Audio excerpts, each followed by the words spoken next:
Well, good morning. We're here to continue the next session, and this one is a great pleasure. This has been a remarkable last 20 or 30 years of progress in the science and the practice of hepatology.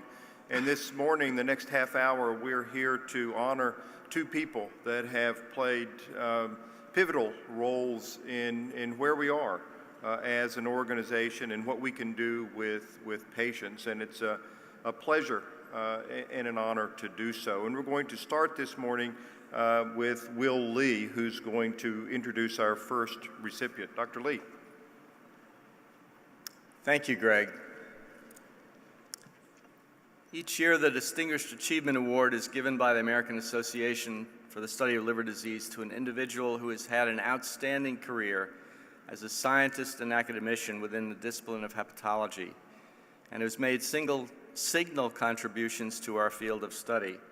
It is my distinct honor this morning to present this award this year to Professor Roger Williams of London. Professor Williams was born in Kent, England, and raised in Southampton, where he attended St. Mary's College. There's always a baby picture. There he learned the art of sailing and of tennis and completed his education at the University of London and the London Hospital, where he was awarded his MBBS in 1953, his MRCP in 1957, and an MD with distinction in 1960. From 1959 to 1965, he was a lecturer in medicine at the Royal Free Hospital with Professor Dame Sheila Sherlock. And there he studied hemochromatosis, bile flow, portal hypertension, among other things. During that time, he spent a year in New York at Columbia University College of Physicians and Surgeons with Stan Bradley, one of my mentors, before leaving the Royal Free for his first consultancy in Southampton. By 1964, he was publishing in The Lancet and had given his first presentation at AASLD in Chicago at the Drake Hotel on the genetics of hemochromatosis, and that was 49 years ago this week. After 2 years in Southampton, he was to return to London as consultant physician at King's College Hospital and to set up the now famous liver unit at King's in August of 1966. And there he remained for the next 30 years. And nearly 50 years on, the unit at King's is still thriving and setting the standard in the UK and Europe for excellence in liver disease research and clinical care. By the time I arrived in London in 1973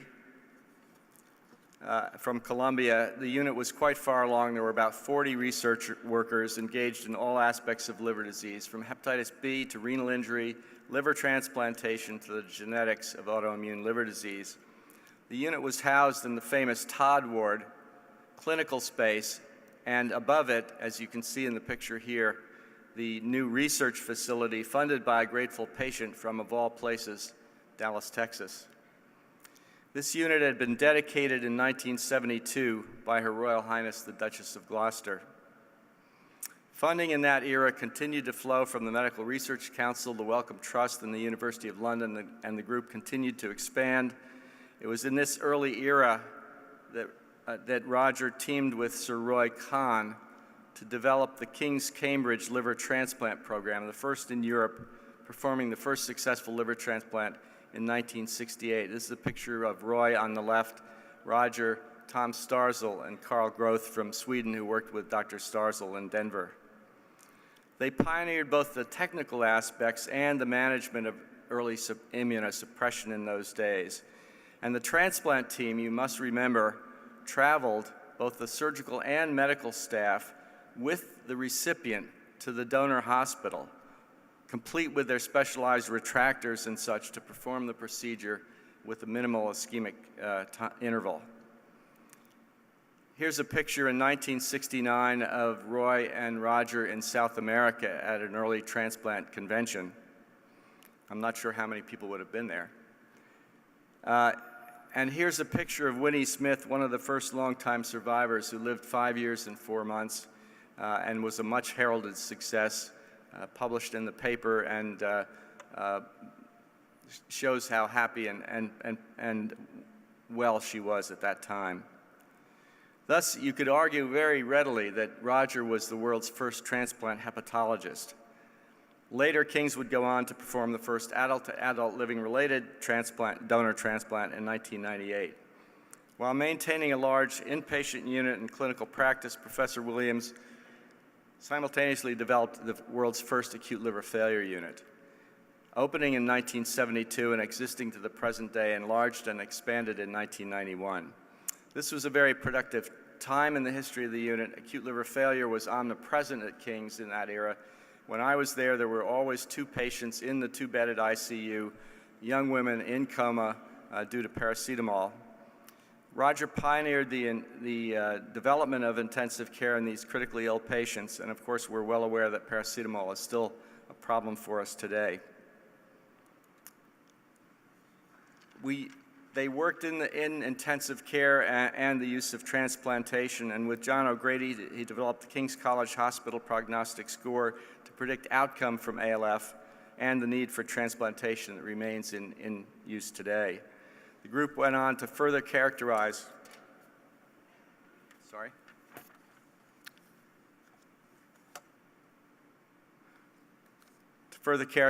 subgroups within ALF, and just recently to publish King's single unit experience of over 3,300 patients. Roger has maintained over the years a great interest in liver support, beginning with charcoal hemoperfusion, later with ELAD and MARS in the treatment of ALF. Among his scientific accomplishments, his interests have been wide-ranging.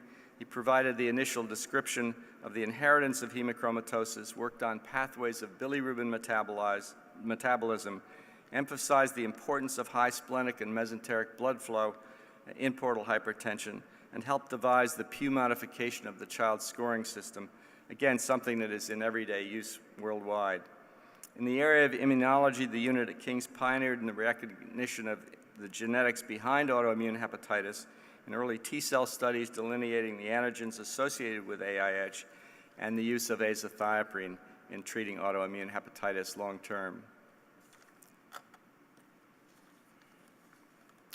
In 1996, at age 65, Roger retired from King's to continue his career at the Institute of Hepatology, affiliated with the Royal Free Hospital, and as consultant physician to University College London, the NIHS Trust, where once again he has built a vibrant unit from scratch that now employs 35 investigators working in a variety of areas in translational and basic research.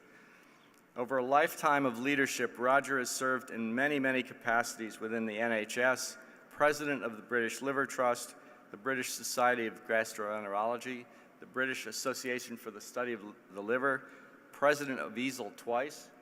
Greg, do you want to be President of AASLD twice?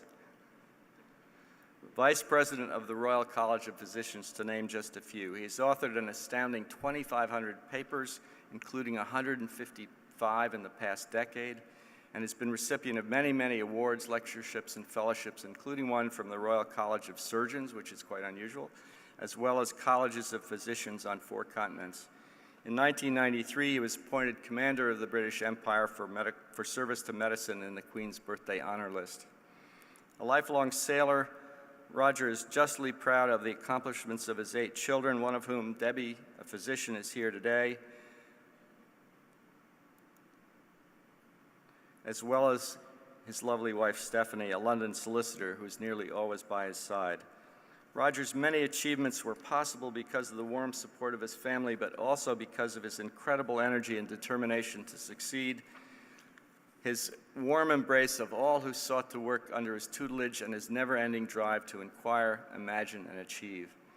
In addition, more than 300 fellows from the King's era call themselves King's Old Boys and are part of Roger's extended family, testifying to the range of his experience and the reach of those around the world whose lives he has touched as teacher, mentor, and physician. Roger's life lesson to all of us has been his boundless energy and enthusiasm for his work, his passion for setting and achieving tough goals, and his genuine interest in his fellow human beings. In honor of a life of achievement, pioneering efforts, and the profound effect he has had on the field of hepatology for well over 50 years, it gives me great pleasure to recognize the 2013 Distinguished Achievement Awardee, Professor Roger Williams.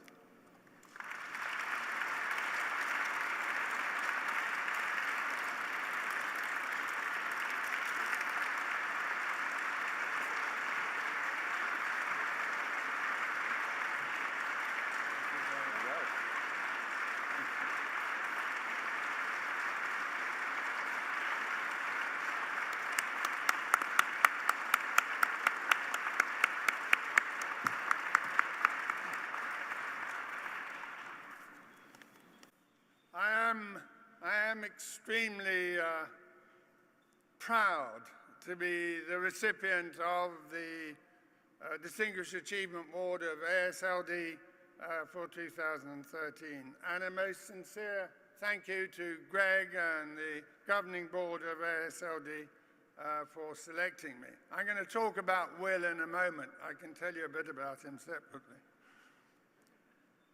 To think that my name is now going to be added to the list of the greats and giants in hepatology of AASLD, many of whom I've looked up to over many years, is a really humbling thought to me, and one that I will go on appreciating forevermore.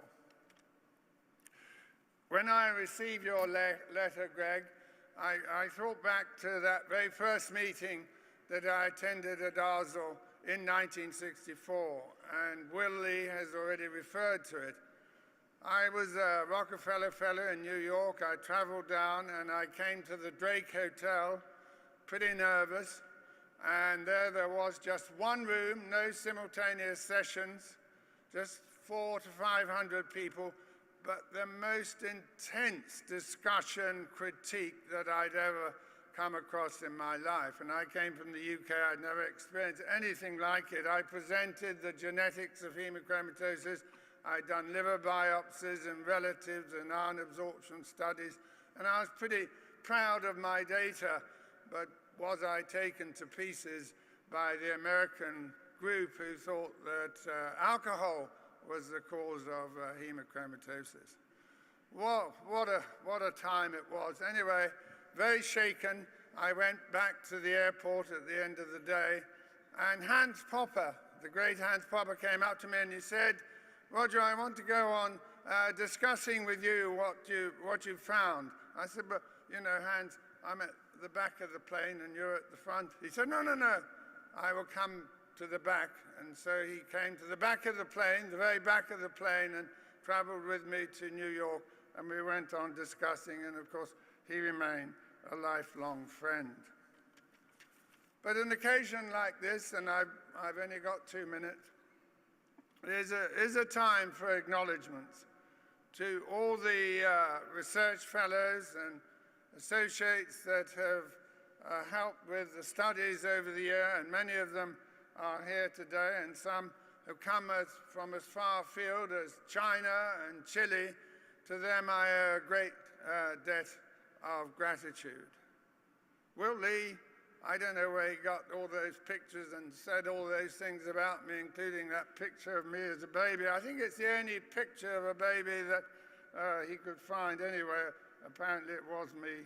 But Will, thank you very much indeed for presenting that citation.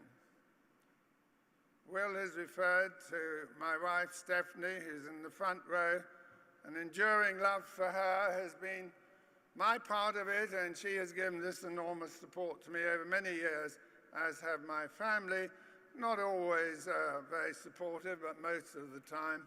And I have one daughter, Debbie, who's here today, and she managed to get away from the terrible mess of the NHS in the UK, so I'm very indebted to her. And I've got one grandson almost qualifying in medicine. So thank you again. Thank you, AASD, and I'm greatly honored to have received this award.